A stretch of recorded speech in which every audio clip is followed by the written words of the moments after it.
Pronto, foi iniciado. Foi? Foi. Ótimo.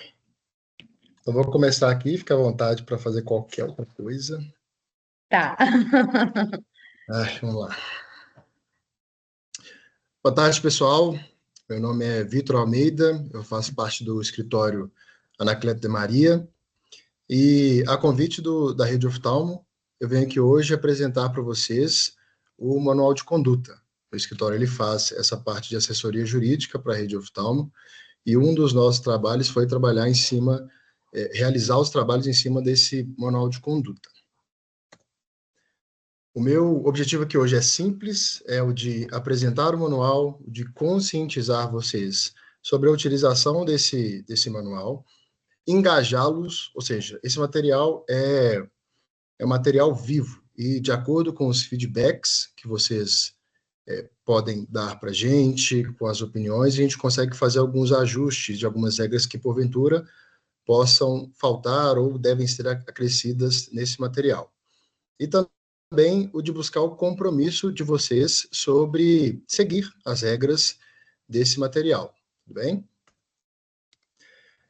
Sempre que a gente vai começar um treinamento, é muito importante perguntar, né? E o que é esse manual de conduta e o para que ele serve?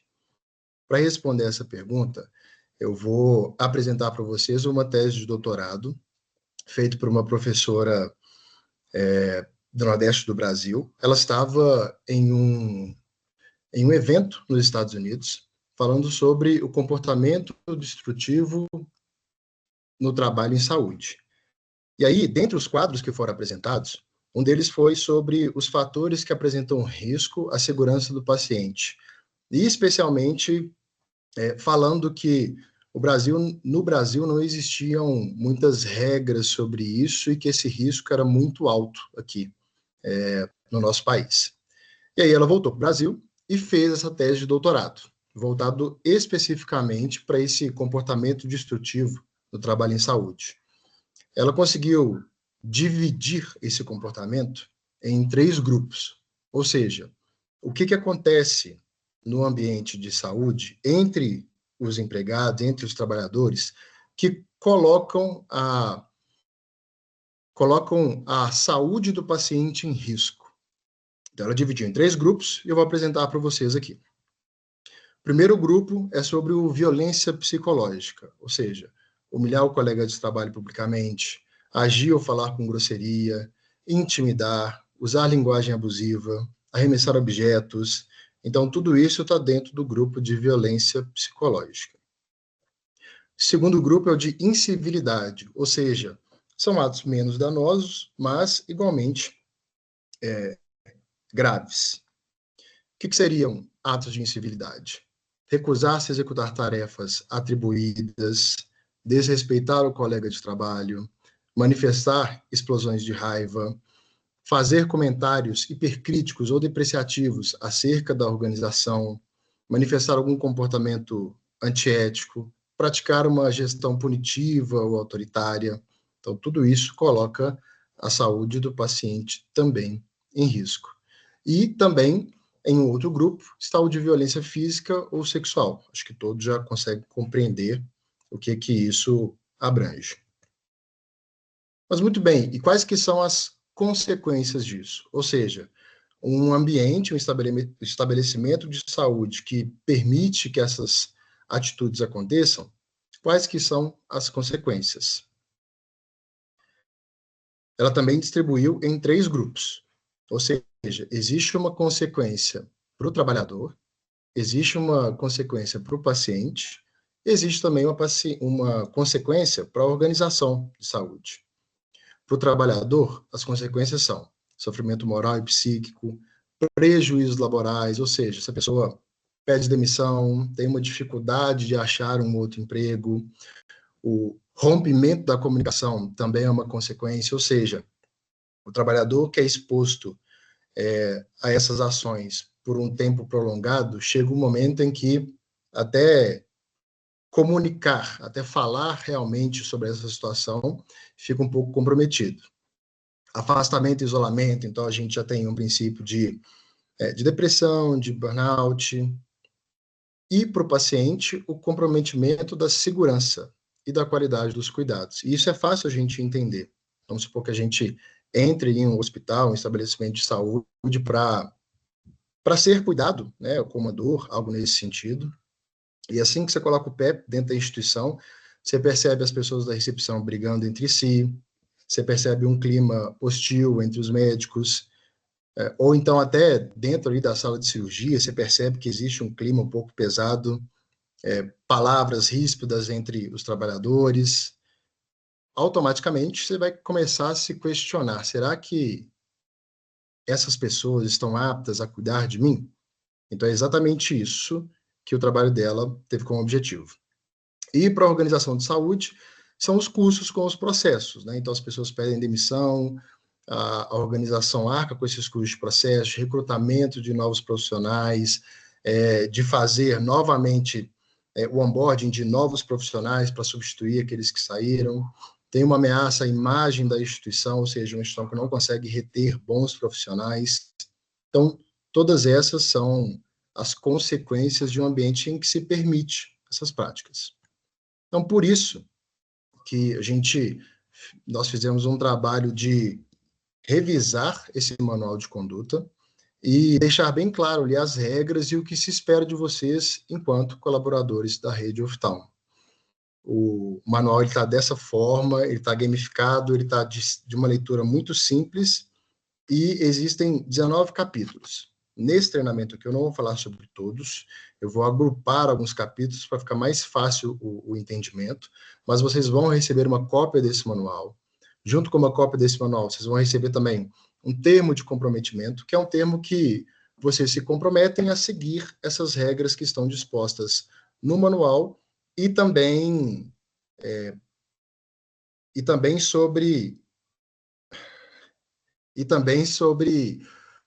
seguir as regras desse manual, ok? Que vocês leram, que vocês estão de acordo com essas regras. Aqui estão alguns tópicos que nós vamos mencionar. O primeiro tópico que nós vamos falar é sobre relacionamento no ambiente de trabalho. Quais são as regras ali que o nosso manual dispõe sobre isso? Como boas práticas, agir com honestidade e cortesia em todas as situações, tratando a todos com respeito, cumprir com responsabilidade as orientações que são designadas, manter uma postura profissional dentro e fora do ambiente de trabalho, entrar e sair das instalações apenas pela portaria designada para colaboradores, cumprir o horário de trabalho que lhe foi estabelecido. E como práticas a evitar, temos o se ausentar do ambiente de trabalho sem aviso prévio à liderança imediata ou equipe. É óbvio que não é como se fosse na época da escola, que toda vez que você for ir ao banheiro, você tem que pedir uma permissão. Mas vai se ausentar por um tempo um pouco maior, vai ter que comprar alguma coisa fora das instalações, avise o seu gestor imediato sobre isso, bom? Utilizar camisetas de times, roupas com dizeres ou estampas inadequadas, ofensivas, saias e vestidos curtos, shorts, bermudas, boné, chinelos e outros vestuários inadequados ao ambiente corporativo. Sobre esse ponto, o recado é: nem todos os colaboradores possuem os uniformes. A rede Oftalmo teve um problema com o fornecedor. O fornecedor ele tinha dado um prazo para realizar as entregas desses uniformes, acabou não cumprindo, mas, sem prejuízo, uma remessa de uniformes já está em produção. Não me passaram ainda o prazo em que os uniformes serão entregues, mas, então, nesse cenário, as pessoas que têm uniforme, utilize o uniforme enquanto no trabalho, e as pessoas que não o têm, siga essas regras do nosso manual, tudo bem? E também, dentro de relacionamento no ambiente de trabalho, práticas a evitar, nós colocamos aqui praticar assédio de qualquer natureza, coerção, ameaças, intimidações ou qualquer atitude ofensiva. Agora eu vou parar um tempo para explicar sobre esse ponto que é muito importante. Aqui eu vou falar sobre a diferença entre assédio moral e assédio sexual. Assédio moral são condutas, gestos ou palavras repetitivas e que visam atingir a dignidade, humilhar um outro colega. Como que isso geralmente é feito? Quando a gente pensa em assédio moral, geralmente a gente pensa em uma pessoa que está em um nível hierárquico superior. Isso geralmente acontece dessa forma. Porém, isso também pode ser feito para aquela pessoa que tem influência ali no ambiente de trabalho e usa dessa influência para expor, para intimidar alguém no ambiente de trabalho.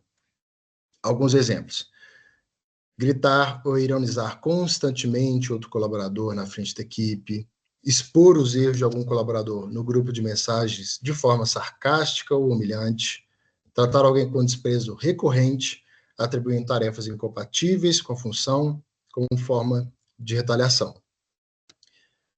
Por outro lado, nós temos o assédio sexual, que é uma forma de violência que envolve constrangimento e intimidação, sempre de caráter sexual. Como que isso é realizado? Geralmente são abordagens de cunho sexual sem o consentimento ali da outra pessoa. Como exemplo, a gente tem encostar de forma inapropriada, insistente em outra pessoa, sem o consentimento dessa pessoa, fazer comentários depreciativos sobre o corpo de outro colaborador, piadas, apelidos, insinuações, sempre de caráter sexual. Então, a gente tem que ter muito cuidado e entender isso para saber da importância desse assunto. E por que é importante a gente falar sobre isso? Geralmente, recentemente, um dado que eu peguei para estudar é que, a partir de 2023, o número de ações judiciais envolvendo assédio moral e assédio sexual cresceu 40% no Brasil. A maioria dessas ações foram ajuizadas por mulheres. E a gente se questiona se será que realmente é o número de assédio sexual e assédio moral que cresceu ou foi a conscientização das pessoas sobre esse tema? O que os estudos indicam é que esse aumento foi em decorrência da conscientização que as pessoas tiveram sobre esse assunto. Então, por isso que é importante a gente mencionar sobre isso e saber que, caso isso aconteça, nós temos um manual de conduta que prevê esse tipo de prática e prevê o meio adequado para que seja tratado internamente. Vou voltar aqui rapidinho, porque é importante a gente falar sobre o que é assédio moral, o que é assédio sexual, mas também o que não é. Assim, o que não seria considerado assédio moral. Uma brincadeira isolada que acontece, ou seja, isso também envolve, tanto no assédio moral quanto no assédio sexual, isso envolve também essa recorrência. Então, se aconteceu uma brincadeira que você não gostou, fale com a pessoa, peça para que ela interrompa esse tipo de brincadeira. E aí, a partir desse momento que você falou, essa pessoa insiste nessa brincadeira, aí sim, a gente já começa a subir o tom dessa conversa e já tem uma possibilidade de ser caracterizado como ou assédio moral ou assédio sexual. Bem, então, tanto no assédio moral quanto no assédio sexual, essas condutas, elas ganham mais solidez nessa caracterização quando é uma conduta repetitiva, bem? Agora vamos passar para o capítulo de compromisso com os pacientes e acompanhantes e familiares. O que o nosso código de conduta fala sobre isso? Quais são as boas práticas? Oferecer um atendimento acolhedor, humanizado, mantendo o comportamento ético, profissional, transparente, respeitoso, cordial e seguro. Principalmente um ambiente de saúde, onde a gente recebe muitas pessoas idosas, muitas pessoas em posição fragilizada em razão de dor, é muito importante a gente oferecer esse atendimento acolhedor. Então, às vezes a gente está passando por um dia não muito bom, é muito importante que, como profissionais, a gente saiba separar os problemas da vida pessoal e da vida profissional. Com boas práticas também, estabelecer uma relação de confiança mútua com os pacientes e os familiares, demonstrar interesse na resolução de problemas, principalmente, mas não somente, unicamente, as pessoas da recepção, demonstrar interesse ali na resolução de problemas. Existem sempre aquelas perguntas que frequentemente são respondidas diariamente, mas às vezes chega uma pessoa idosa que nunca teve essa pergunta respondida, sabe? Então, a gente tem que ter uma postura sempre muito profissional ao tratar com esse tipo de pessoa, ok? E como práticas a evitar? Omitir atendimento a pacientes, acompanhantes, fazer comentários infundados ou pessoais sobre as condições de saúde de pacientes. Então, assim, um exemplo, está na recepção, você acaba de fazer o atendimento de um paciente sobre um caso sensível, você levanta da cadeira e comenta sobre esse caso com uma colega de profissão ali do lado, isso acaba constrangendo o paciente ali, que também consegue ouvir o que você está falando. Então, é muito importante a gente tratar essas informações que a gente recebe com muito sigilo, e a gente vai falar disso mais adiante. E também agir com negligência e imprudência na execução de atividades ou serviços que possam comprometer a segurança de pacientes, acompanhantes e familiares. E sobre esse ponto, tem um caso aqui para ilustrar o que seria agir com negligência ou imprudência na execução das atividades. Menciono aqui o caso que aconteceu no Hospital Santa Casa. Uma recepcionista, uma das regras do Santa Casa era que existia um número limite de atendimento dos pacientes de um determinado convênio. E que, ao se atingir a cota limite, a recepcionista deveria informar ao médico, caso chegasse um paciente, para que o médico fizesse a avaliação desse paciente e esse paciente seria atendido apenas no caso de urgência ou emergência. Um pai foi levar uma filha na Santa Casa e, na ocasião em que ele levou sua filha, o número de atendimentos limite já tinha sido atingido. A recepcionista, ela se negou a chamar o médico, negou o atendimento à filha desse senhor e apenas o orientou a procurar um outro hospital. Nessa ocasião, ele saiu de lá, foi à delegacia, prestou um boletim de ocorrência, a imprensa ficou sabendo, e como resultado, essa recepcionista, ela sofreu uma advertência severa ali do Santa Casa, realmente por não descumprir esse regimento. Ela ficou insatisfeita com essa advertência que ela sofreu, ajuizou uma ação contra a Santa Casa, e aí eu recortei aqui um pedaço da decisão que foi dada. Como a trabalhadora não obedeceu às regras do Santa Casa, pois não consultou o médico responsável, não cabe indenização por danos morais. Então, assim, o código de conduta, ele deve ser utilizado também para a sua própria defesa. Seguir o manual de conduta, ele te coloca numa zona de segurança. Do contrário, o desrespeito a essas regras te coloca de forma desassistida. Tudo bem? Vamos falar um pouco sobre relacionamento com fornecedores e conflito de interesse. Primeiro, o que seria conflito de interesse? Conflito de interesse é qualquer situação onde os seus interesses são colocados acima das suas decisões profissionais. Ou seja, qualquer situação em que os interesses particulares de um colaborador ou de seus familiares possam influenciar as suas decisões profissionais. Fica mais fácil da gente explicar esse conceito, por exemplo, em uma posição dos compradores, em uma instituição hospitalar.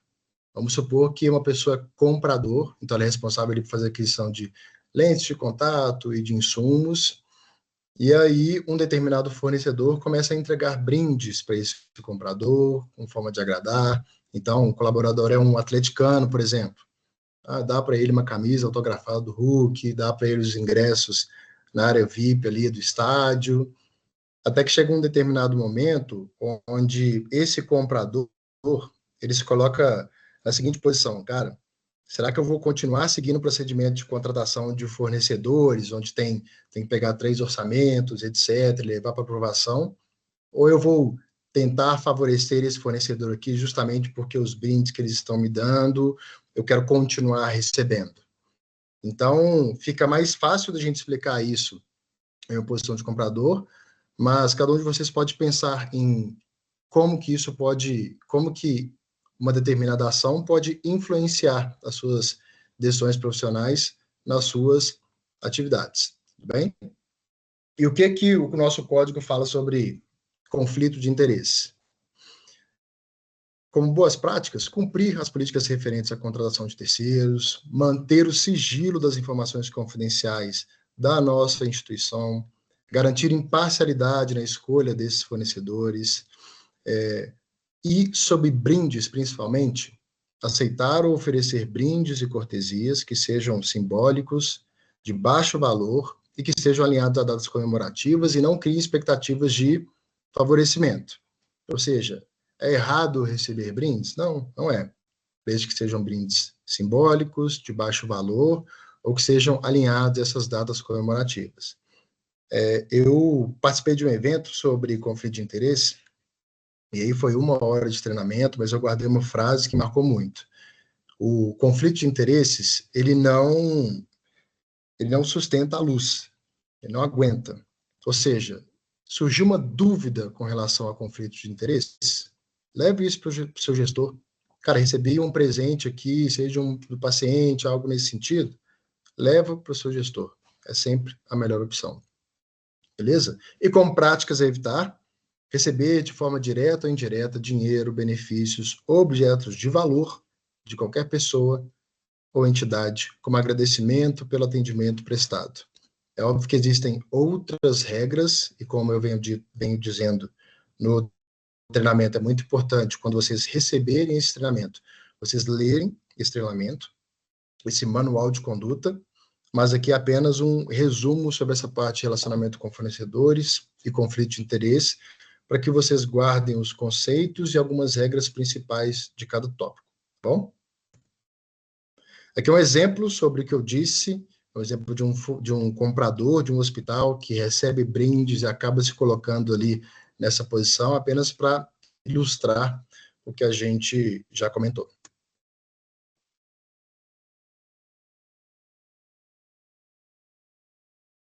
Agora vamos falar sobre informações confidenciais e segurança da informação do ambiente hospitalar. E por que é importante a segurança de dados no ambiente hospitalar? Bom, primeiro porque nós tratamos com dados altamente sensíveis, ou seja, a LGPD, ela determina, ela estrutura a utilização de dados pessoais no Brasil. E ela separa basicamente os dados em dois. Primeiro são dados pessoais, ou seja, dados que eu consiga identificar alguém. Por exemplo, Vitor Gonçalves de Almeida, é o meu nome. Com essa informação, você consegue me identificar. Então, a lei diz que são dados que eu consigo identificar ou dados identificados ou identificáveis. O meu nome, por exemplo, Vitor, se você colocar um asterisco, asterisco, asterisco, de Almeida, você consegue também me identificar por isso. Então, isso também é caracterizado como um dado pessoal. Por outro lado, existem os dados pessoais sensíveis, que são dados relativos a saúde, religião, orientação sexual, quadro clínico. E esses dados pessoais sensíveis, existe uma proteção muito maior. Então, as multas são muito mais severas, a forma de receber esses dados e armazenar esses dados são muito mais rígidas. E aí, não sei se você já reparou, os dados que um hospital lida são justamente dados pessoais sensíveis.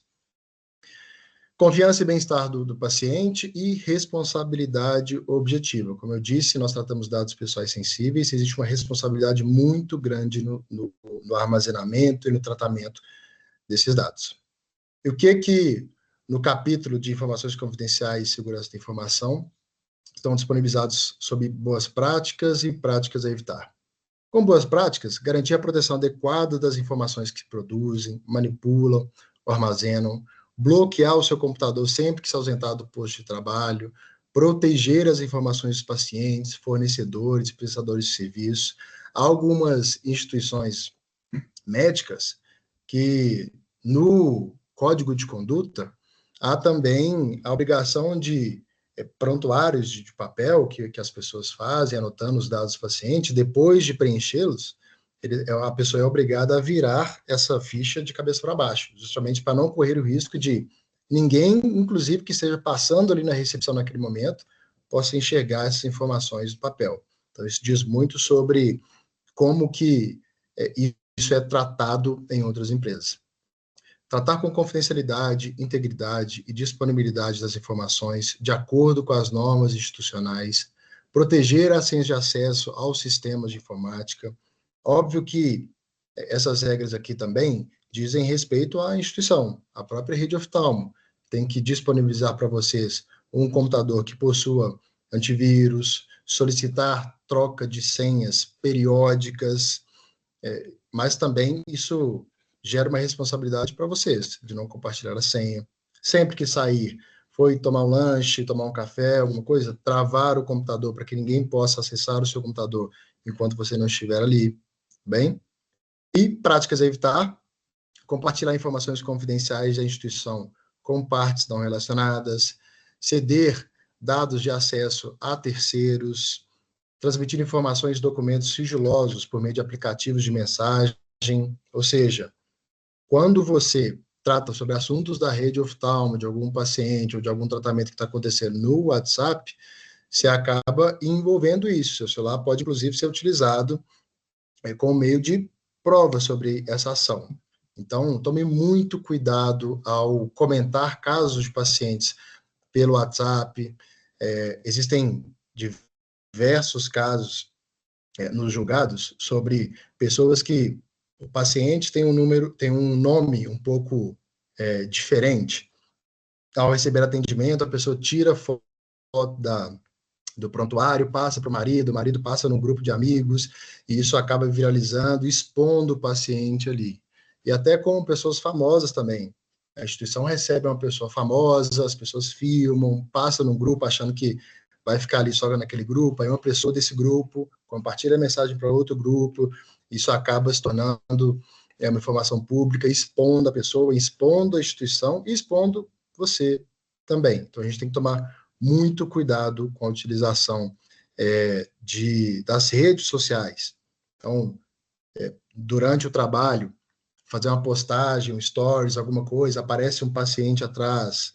Então, assim, a gente tem que ter muita consciência e uma postura muito profissional ao utilizar o celular no ambiente de trabalho, tudo bem?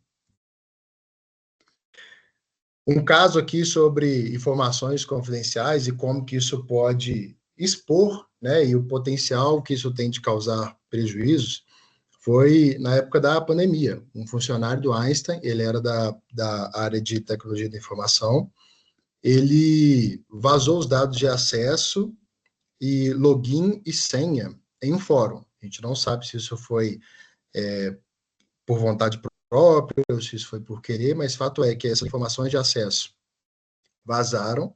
O Einstein, ele tinha um convênio com o Ministério da Saúde durante a pandemia, então ele recebia essas pessoas para fazer o tratamento, e aí, em questão de horas, dados de 16 milhões de pessoas foram expostas. Assim, dados como endereço, telefone, condições clínicas. Algumas pessoas dizem que foi nessa ocasião onde se descobriu vários famosos, assim, artistas que tomaram ou não vacina da Covid, expondo as pessoas. E, assim, como consequência, o Ministério da Saúde revogou os acessos do Hospital Albert Einstein, correu o risco de tomar uma multa milionária, unicamente porque uma pessoa, um colaborador, acabou expondo um dado de login e senha em um fórum. Um outro caso aqui relevante que aconteceu sobre compartilhamento de informações é sobre a atriz Clara Castanho. Ela foi ao hospital, na Hospital e Maternidade Brasil, para receber um atendimento. Ela desejava abortar, ela tinha sido vítima de estupro, infelizmente. E aí, ao chegar nesse hospital, então, assim, eu conto isso para vocês entenderem o nível de sigilo e confidencialidade que ela gostaria que fosse empregado nesse caso, sabe?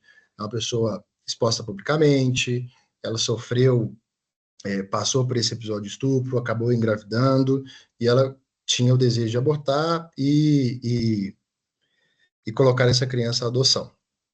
No momento que ela recebe o atendimento, durante ali o atendimento, né, algumas pessoas ali do hospital acabaram falando para ela, nossa, você está grávida, cara, imagina se isso acaba vazando, né, pô, é muito secreto, etc, imagina se o Léo Dias fica sabendo disso. Então, nesse momento, ela já acabou se sentindo um pouco ali constrangida. Horas depois, teve uma reportagem, numa coluna de um repórter famoso no Brasil, onde ele descreveu, assim, onde que ela estava, qual leito que ela estava, que ela estava chorando, que ela foi vítima de um estupro, que ela queria abortar e que ela queria colocar a criança à adoção. Então, assim, todas as informações ali que apenas as pessoas do hospital sabiam, esse repórter também sabia, acabou divulgando e expondo essa atriz. Obviamente, ela ajuizou uma ação, ela conseguiu uma indenização, mas isso também diz respeito a como que essas informações que a gente lida diariamente podem expor outras pessoas. E diz muito sobre a seriedade com que a gente tem que tratar esse tema, que é o sigilo das informações. Bem? Imprensa e conduta nas redes sociais. Bom, sobre redes sociais, eu já falei posteriormente sobre essa importância e a seriedade que a gente tem que ter, o cuidado que a gente tem que ter ao compartilhar informações da rede oftalmo e do nosso ambiente de trabalho nas redes sociais. E aqui também eu vou falar um pouco sobre imprensa.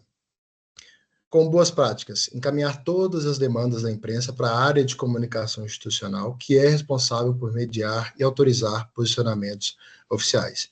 Isso acontece muito em casos sensíveis ou quando o hospital, porventura, realizar o tratamento de alguma pessoa famosa ou relevante nas mídias. E por que a gente pede para que todas essas demandas de imprensa sejam encaminhadas para a área de comunicação institucional? Porque existe uma técnica para questionar as pessoas. Os repórteres, eles utilizam muito isso de extrair informações, então, assim, tem que ter muito cuidado. Como vai ter uma técnica de um lado para fazer essas perguntas, também há de ter uma técnica do outro lado para realizar as respostas. E a área responsável por isso é a área de comunicação institucional. Então, se porventura for abordado por algum repórter, questionando ali algum caso do centro oftalmológico, o que a gente recomenda é que todas essas solicitações sejam encaminhadas ali para a área de comunicação institucional. Bem? E com práticas a evitar, compartilhar informações sigilosas, estratégicas, ou que envolvam dados de pacientes ou colaboradores, sem o consentimento e respaldo institucional.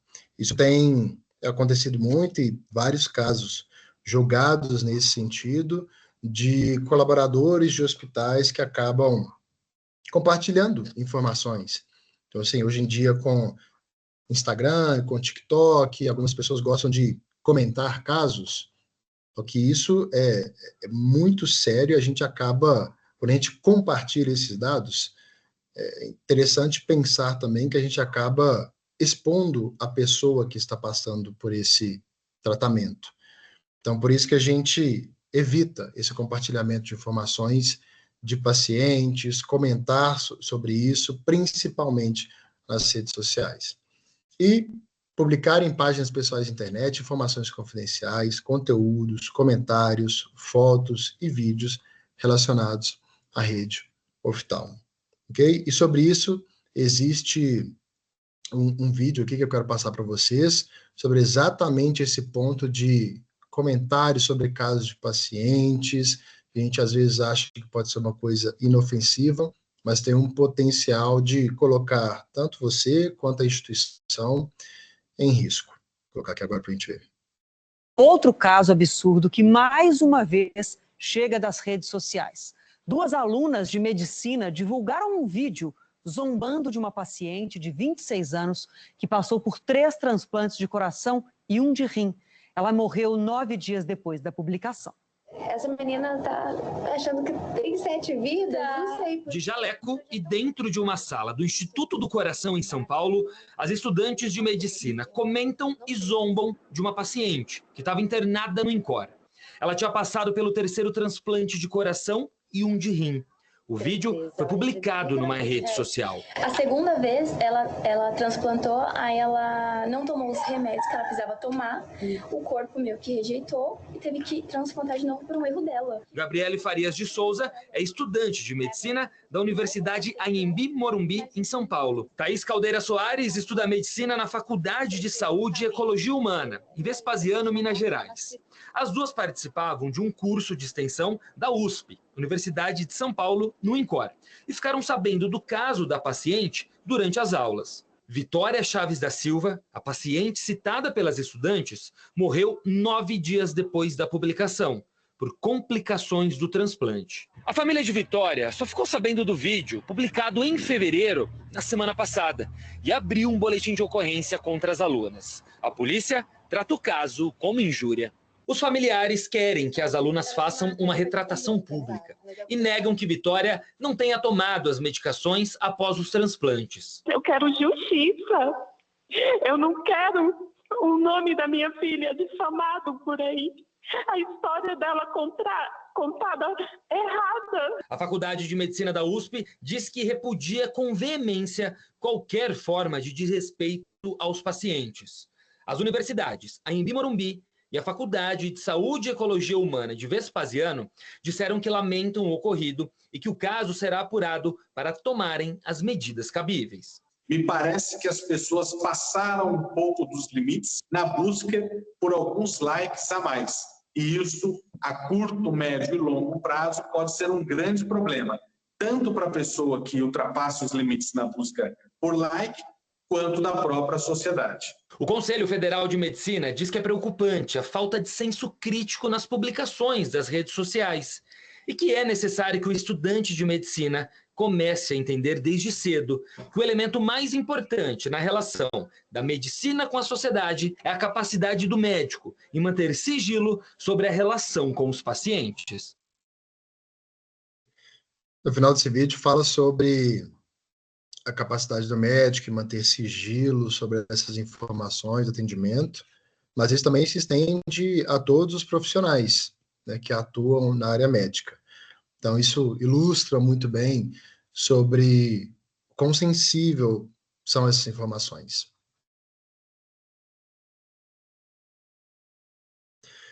Agora nós vamos falar sobre diversidade e inclusão. Pessoal, sobre esse ponto, eu acho que o recado do manual, ele é muito simples. Assim, como boas práticas, o que a gente tem é o de registrar qualquer tipo de discriminação ou preconceito das dependências de qualquer unidade da rede oftalmo.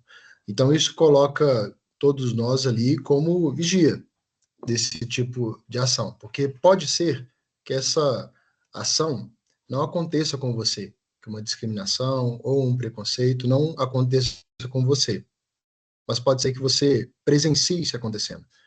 Então, seja se você sofreu esse tipo de discriminação ou preconceito, ou seja você a pessoa que viu, denuncie. A gente tem um canal, chama Ouvidor Digital, que é o meio adequado para registrar todos esses relatos. A gente vai explicar isso no próximo capítulo.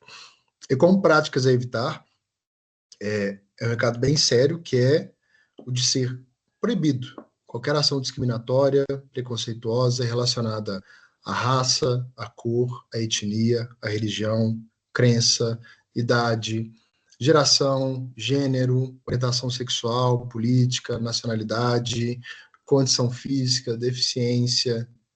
A rede oftalmo não tolera nenhum tipo de ação discriminatória ou preconceituosa. Tudo bem? Então, fazer piadas ou zombarias ou comentários, e principalmente, assim, quando esse tipo de ação acontece, ela é muito disfarçada em um tom de piada e de zombaria. Cara, as piadas que eram engraçadas anteriormente, elas não são mais engraçadas. Então, existem diversas piadas que realmente são engraçadas e que são divertidas. Opte por fazer elas.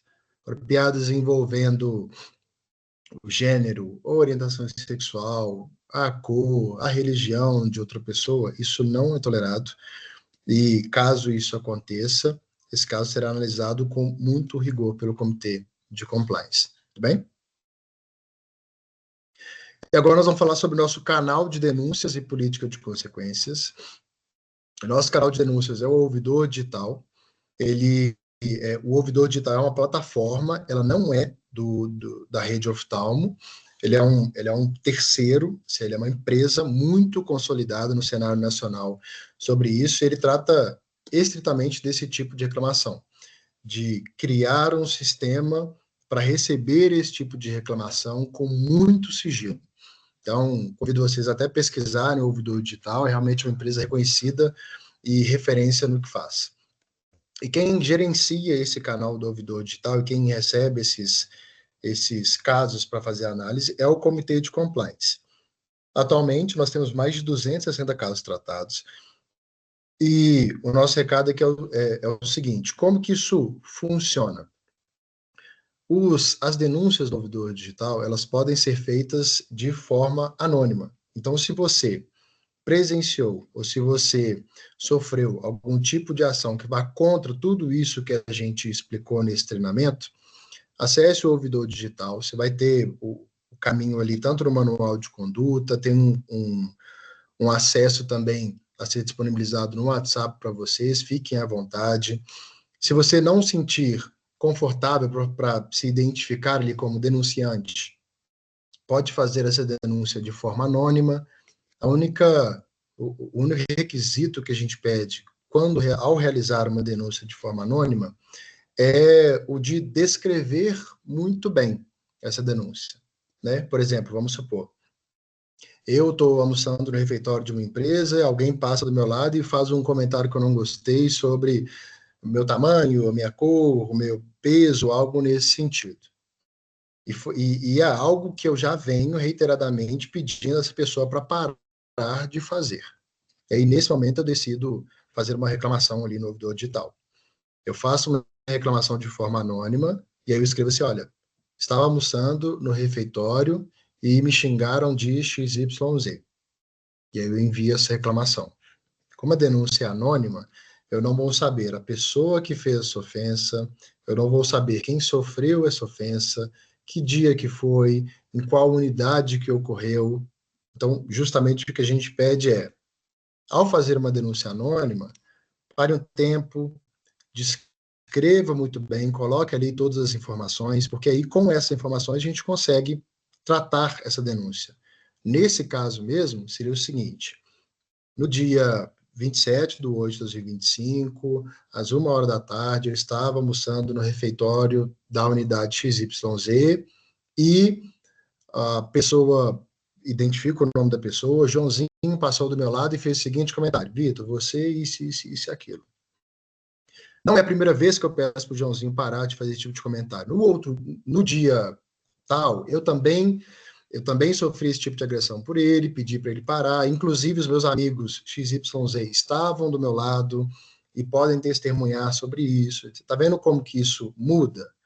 Eu coloco, ele também já fez esse tipo de zombaria comigo no WhatsApp, ele fez uma figurinha, vou tirar o print aqui e vou anexar nessa denúncia para vocês poderem analisar. Então, algo nesse sentido. Então, faça a denúncia anônima se você não se sentir confortável, mas nos dê detalhes do que aconteceu, porque aí a gente consegue instruir um procedimento sobre isso, tá bom? Uma coisa muito importante também é que essa denúncia, quando ela é feita, quem recebe essa denúncia é um e-mail lá do meu escritório. Então, ninguém da rede oftalmo, do centro oftalmológico, recebe essa denúncia.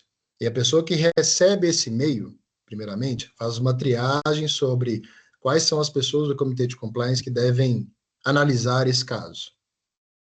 Então, se porventura uma denúncia for feita contra alguém que está no Comitê de Compliance, a pessoa não vai saber dessa denúncia, porque ela não vai participar de todas as deliberações sobre essa denúncia.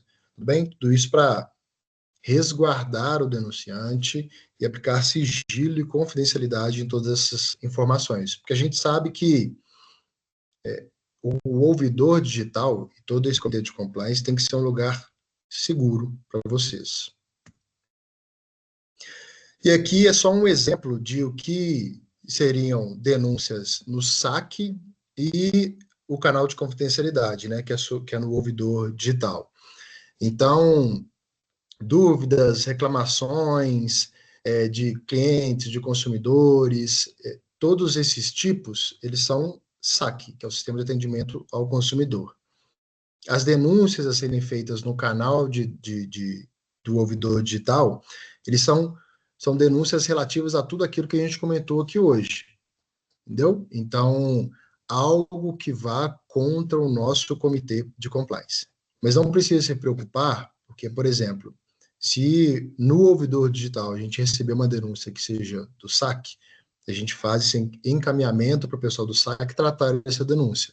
E o contrário também se aplica, caso você acabe errando ali na hora de fazer a denúncia, entre SAC e ouvidor digital, e essa denúncia que deveria ir para o ouvidor digital acabou indo para o SAC também consegue encaminhar isso para a gente, mas essa estrutura aqui é apenas para demonstrar para vocês que existem diferenças entre denúncia e uma reclamação, bem?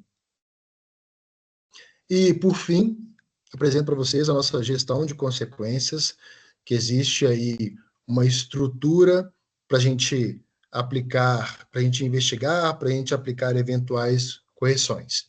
Quais que são as medidas disciplinares aplicáveis? Uma advertência verbal, uma advertência por escrito, uma suspensão não remunerada, uma demissão por justa causa.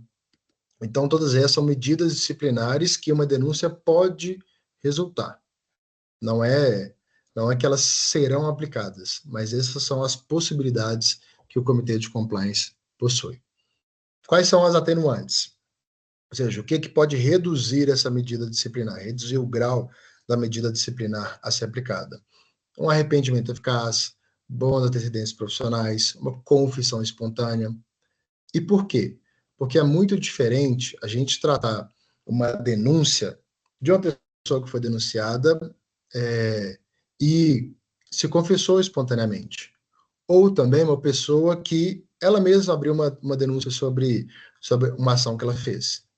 Então, aconteceu de um caso dela fazer algum comentário, etc., e ela vale, cara, abre uma denúncia descrevendo o que aconteceu, se arrependendo, ou então chega na liderança e fala, cara, aconteceu isso, estou arrependido, queria esclarecer para vocês, se tiver alguma coisa que eu possa fazer para remediar o que aconteceu, dou a minha palavra aqui que isso não acontecerá mais. É muito diferente uma pessoa denunciada que tem esse tipo de atitude, de uma pessoa que tenta se impor contra alguém da sua equipe, ou tem uma certeza ali de que essa atitude ficará impune, uma pessoa que é reincidente nesse tipo de ação, entendeu? Então, a gente também tem tanto essas atenuantes quanto as agravantes. Pessoal, é isso. Espero que eu tenha conseguido esclarecer para vocês sobre essa estrutura do nosso manual de conduta, sobre o nosso canal do ouvidor digital, que está à disposição de vocês. E, por fim, eu digo que o pessoal toda a estrutura montada com relação ao Comitê de Compliance, ela foi feita para que o seu ambiente de trabalho seja muito seguro. Então, confira o nosso trabalho. Se realmente acontecer algo que seja objeto de uma denúncia, realize essa denúncia e tenha certeza que tudo isso será tratado com muito sigilo e profissionalidade. Tá bom? Muito obrigado e até a próxima.